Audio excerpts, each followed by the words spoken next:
Good morning, everyone, and welcome back to another episode of Talking TVL. I'm your digital host, Breona Winn, and if you don't know what this is, as I say every morning, this is our pre-show to the lifestyle show called Tennessee Valley Living, which airs every weekday, Monday through Friday at 11 a.m. Happy April Fool's Day, everyone. Let me know in the comments below. I have my comments pulled up over here. Are you someone who maybe you grew up celebrating April Fools, or you have kids now and you do April Fool's traditions with your family? Let me know. As a former prankster, this day, it makes my toes curl. This day brings me so much joy because I can joke and get away with it. I can prank and get away with it, to say the least. So happy April Fool's Day. I hope you all are celebrating however you see fit. It's also the start of a new month. And let me tell you, when I say we have a fun month of just fun content planned and ready for you all, I'm so excited. Starting off, we've got a live show this Friday. So we have Peyton and I will be at the Trash Panda Stadium reporting live. And then we also have Carl and some of our other TVL family, Gracie, we have Jocelyn Patrick. They are going to be live from Atlanta ahead of the Atlanta Braves baseball opening game. So lots of fun baseball situations happening on Friday. Sneak peek, you heard it here first. Listen, we may or may not be interviewing the Savannah Bananas baseball team as well. So make sure you tune in this Friday for that show. It's going to be very fun. Also, later this month, we have Panoply, which is another live show. We do it every year, and it's so much fun. Lots of pre-recorded segments coming your way, new promos, all the things. So just buckle up, okay? Grab you a flower, smell the roses. We have a fun month ahead of you all. Okay, very quickly, let's chat who's coming on the show today. Little ad break, and then I will play the newest episode of Sounds of the Valley. And when I tell you, this is probably my favorite one. It's with James Irvin and Shanika. They sat down, they talked, but this man's voice, phenomenal. 12 out of 10. Okay, so let's talk who's coming on the show today. First up, lace up your sneakers and join the Autism Support of Alabama for the annual Walks for Autism across the state.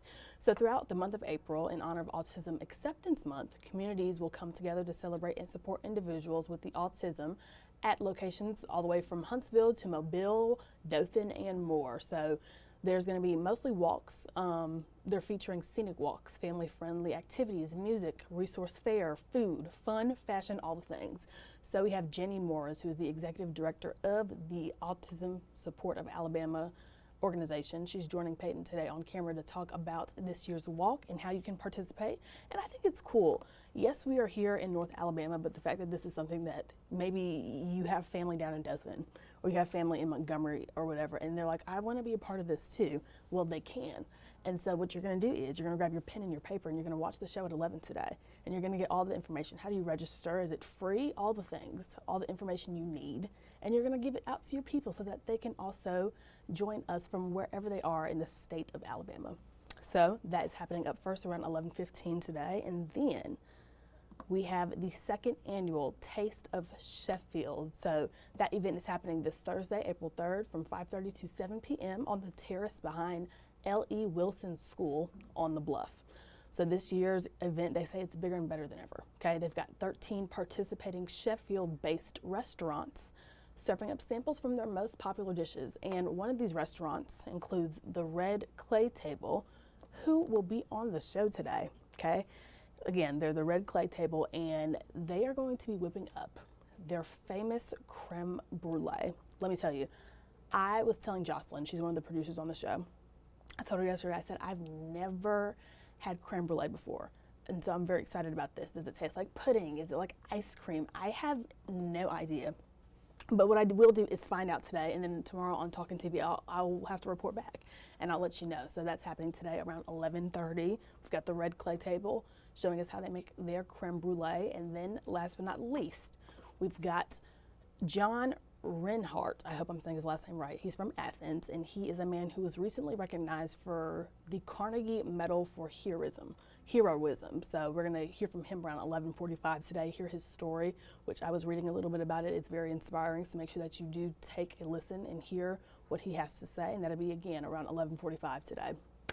So those are the three guests that we have. It's going to be a very fun, inspirational, delicious show, so make sure you stay tuned. And okay, after the break, We're jumping right into the newest episode of Sounds of the Valley. Again, this is probably my favorite one. So just give me a good 90 seconds, about 2 minutes, and then I'll be back.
Okay, so we talked Sounds of the Valley, okay? This episode is highlighting the career of James Irvin. I don't have much to say about this man other than he's got an amazing, let me tell you something. This man's voice is phenomenal. And when I say we got like a little TVL sneak peek of what the song was that you're going to hear at the end of this interview, which, by the way, if you're unfamiliar with the Sounds of the Valley, quick little recap. Our producer, Shanika, she's our head producer. She's absolutely amazing. Okay, she has a segment on the show where she basically highlights local talent in the Tennessee Valley area, whether that's Decatur, Huntsville, and beyond. And she gives these artists a platform to share kind of their personal experience, right? Like you may see them at venues like the Camp or Stovehouse and things like that, but to actually sit down and talk, give us the reasoning as to why they started music in the first place. Hear that, and then towards the end of all of her interviews, she always has like a musical performance at the end from that artist. So please, this is about 9 minutes and 21 seconds. So it's a little lengthy. However, it's worth every second. I promise you. I wouldn't lie to you. I would not lie to you. So this man, James, he is a man with a plan. He's a man with talent, a man with passion. And I'm so excited to share with you today. So buckle up, okay? Grab your little popcorn, maybe a little breakfast sandwich, a little sausage biscuit, what have you.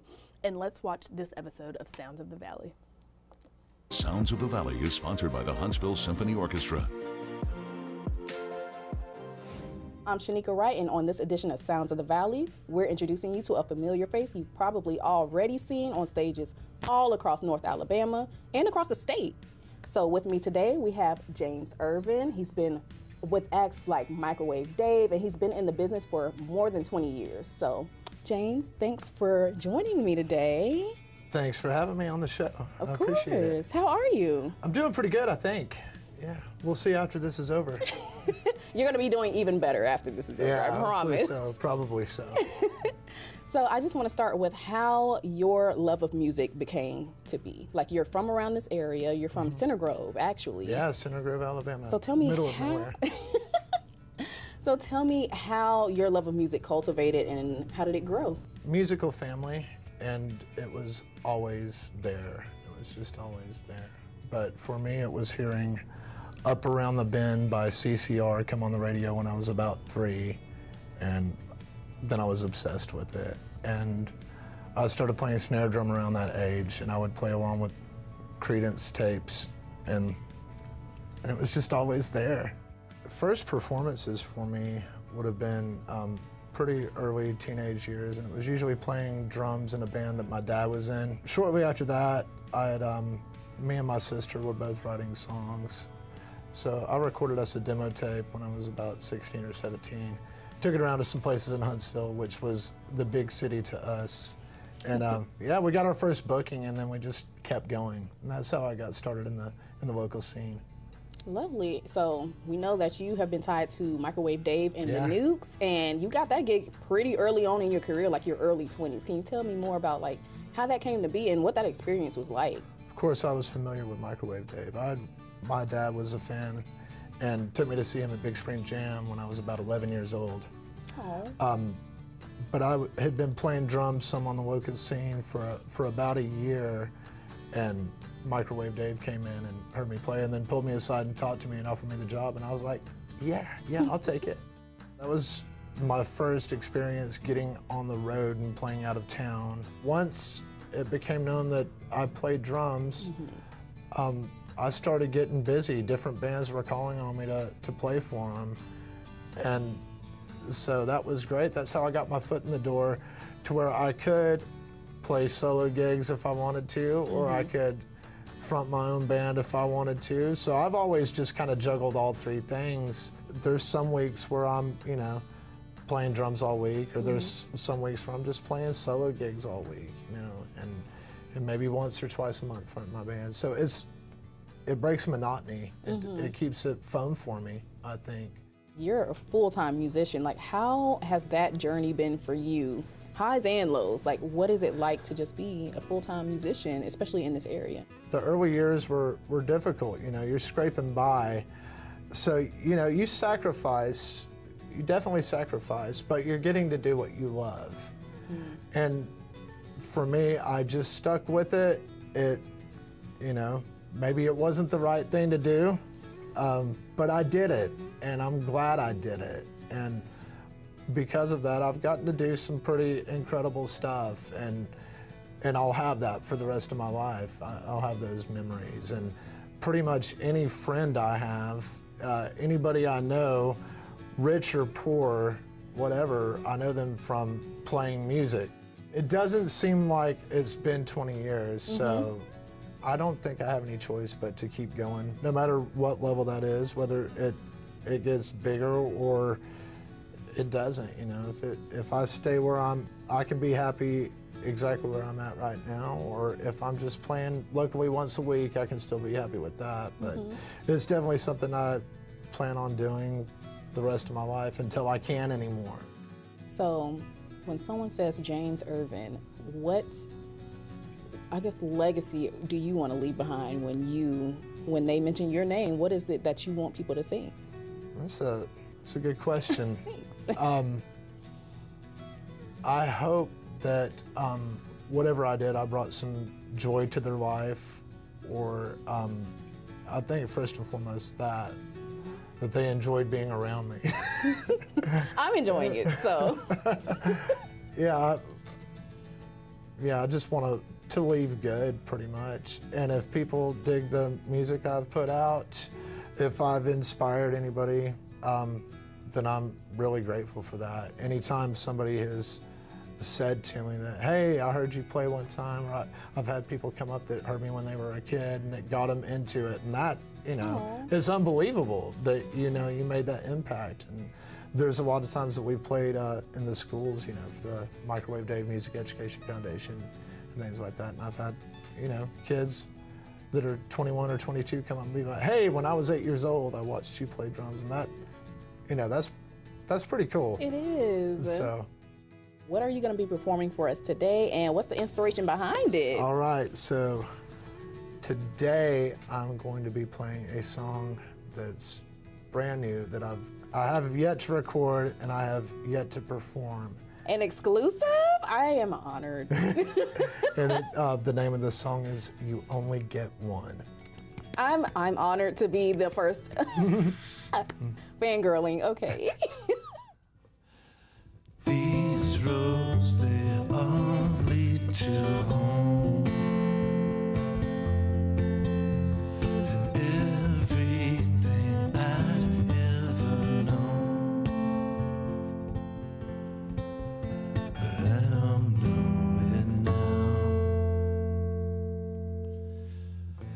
I've been away for too long.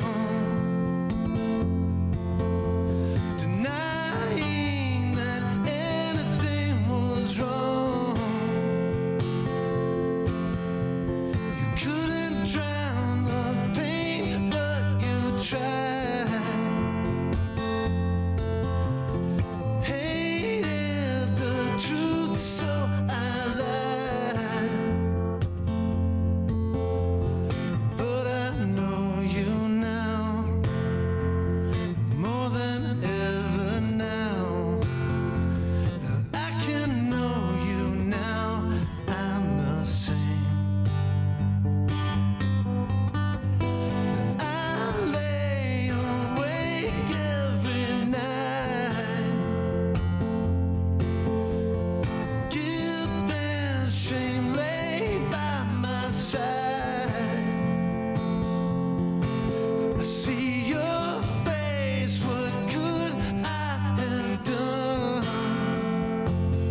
let me tell you something. Hearing that man sing that song, I feel like I get teleported. I get teleported back to the early 2000s, and I am an actress on a show, and I just caught my boyfriend cheating with me, and that song's playing in the background as I'm singing, or not dancing in the rain, as I'm walking home in the rain, my backpack on one shoulder, and I'm just sad. But that song hits. It's giving like the Frey vibes, but not really. I don't know.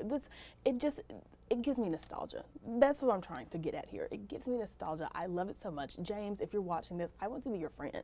You seem like the coolest person to be around, the coolest guy ever, and you have a voice of gold. Okay, you keep shining, sir, and keep being great. All right, you're looking behind me, you're like, this is Talking TVL. Why is the first weather extra on here? Because I just wanted to give you a preview. If you did not know, every day around 10:30, the weather team, whoever the meteorologist is for that day, they give you a good 10-15 minute spiel about updates on the weather for that day. With that being said, around 10:30 today, you can expect to hear from one of our meteorologists to hear what the weather's looking like here in North Alabama. So make sure you tune back in. And with that, I'm signing off, okay? I hope you had a great time back here with Talking TVL. I enjoyed myself today. We talked about everyone who's going to be on the show. We got to hear from James. I told you that made my day yesterday, and hearing it again, it gave me that nice boost of pep in my step that I needed for the day. So I'm very excited about that. And yes, we do this every day at 10 a.m. So if you like what you saw, this is your first time, make sure you join me again for another episode of Talking TVL tomorrow at 10.